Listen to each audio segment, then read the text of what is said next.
Mesdames et messieurs, chers amis, bienvenue dans ce voyage au cœur du XVIIIe siècle. Un siècle bouillonnant, un siècle de rupture, que l'on surnomme à juste titre le siècle des Lumières.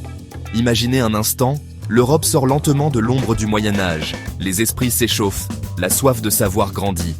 Les dogmes anciens sont remis en question, les certitudes vacillent. Des penseurs audacieux, tels des phares dans la nuit, éclairent le monde de leurs idées nouvelles. La raison, la liberté, le progrès deviennent les maîtres mots de cette époque fascinante. Voltaire, Montesquieu, Rousseau, Diderot, autant de noms qui résonnent encore aujourd'hui comme des symboles de cette révolution intellectuelle sans précédent. De la philosophie aux arts, de la politique à la religion, rien n'échappe à ce vent de changement. L'Europe se transforme, se questionne, se réinvente. Alors, mes amis, suivez-moi sur les traces de ces esprits éclairés et découvrons ensemble comment le XVIIIe siècle a façonné le monde moderne. Le XVIIIe siècle voit naître un art qui se veut le reflet de son époque, un art qui séduit et qui interpelle. Oubliez la lourdeur du baroque, place à la légèreté du rococo, un style raffiné, presque frivole, qui s'épanouit dans les salons de la noblesse. Mais attention, derrière ces dorures et ces couleurs pastel se cache une critique subtile de la société de cour. Le néoclassicisme, lui, puise son inspiration dans l'Antiquité. Les ruines romaines, les statues grecques, récemment redécouvertes, fascinent les artistes.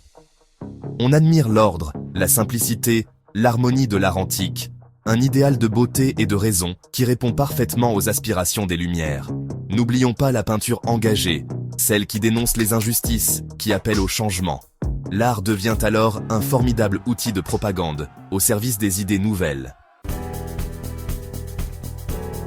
Le XVIIIe siècle est aussi le siècle où l'on ose enfin remettre en question le pouvoir absolu des monarques. Les idées démocratiques font leur chemin, portées par des philosophes comme Montesquieu, qui prône la séparation des pouvoirs, ou Rousseau, qui défend la souveraineté du peuple.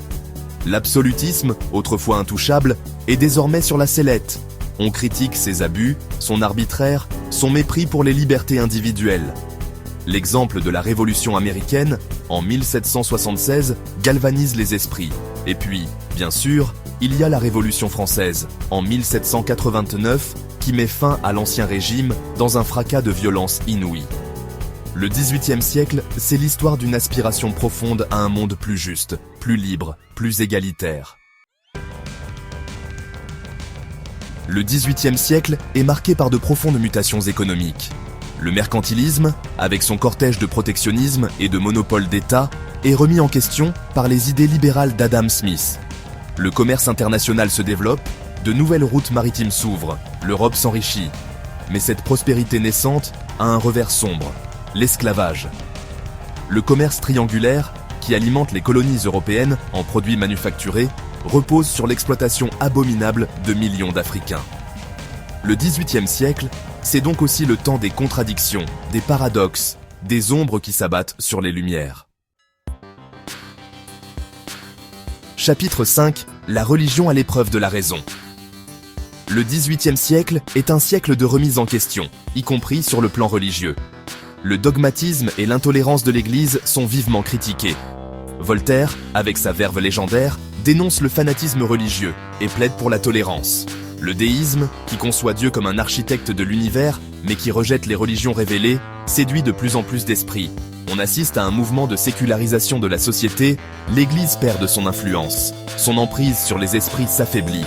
Le XVIIIe siècle ouvre la voie à une nouvelle spiritualité, plus rationnelle, plus humaniste. Chapitre 6. Les philosophes des Lumières, architectes d'un monde nouveau. Le XVIIIe siècle, c'est avant tout le siècle des philosophes, ces esprits éclairés qui ont osé penser le monde autrement. Locke, avec son empirisme, pose les bases de la connaissance humaine. Hume, avec son scepticisme, nous invite à douter de tout. Kant, avec son criticisme, tente de concilier raison et expérience. Rousseau, quant à lui, explore les fondements du contrat social et de la souveraineté du peuple. Ces philosophes, chacun à leur manière, ont contribué à forger les valeurs de liberté, d'égalité, de fraternité, qui sont encore les nôtres aujourd'hui. Chapitre 7. La plume acérée. Des écrivains des Lumières. Le roman, longtemps considéré comme un genre mineur, connaît un essor sans précédent au XVIIIe siècle. Candide de Voltaire, avec sa satire féroce de l'optimisme béat, les liaisons dangereuses de Laclos, avec sa peinture cynique des mœurs libertines, sont autant de chefs-d'œuvre qui marquent leur époque. Les écrivains des Lumières n'hésitent pas à utiliser leur plume pour dénoncer les injustices, critiquer les abus de pouvoir, défendre les valeurs des Lumières. L'ironie, la satire, le pamphlet deviennent des armes redoutables au service du progrès. Ainsi s'achève notre voyage au cœur du XVIIIe siècle. Un siècle de bouleversements, de révolutions, d'espoirs immenses. Les Lumières, ce mouvement intellectuel et culturel sans précédent, ont profondément transformé l'Europe et ouvert la voie au monde moderne. Les idées de liberté, de raison, de progrès, portées par des esprits éclairés, ont remis en cause l'ordre ancien et inspiré des générations de penseurs, d'artistes, de révolutionnaires. Aujourd'hui encore, l'héritage des Lumières continue de nous éclairer, de nous guider dans notre quête d'un monde plus juste, plus libre, plus humain. N'oublions jamais les leçons du XVIIIe siècle. Cultivons l'esprit critique, défendons la liberté d'expression, luttons contre toutes les formes d'obscurantisme. Car les Lumières, mes amis, ne sont pas un héritage figé, mais un combat permanent pour un avenir meilleur.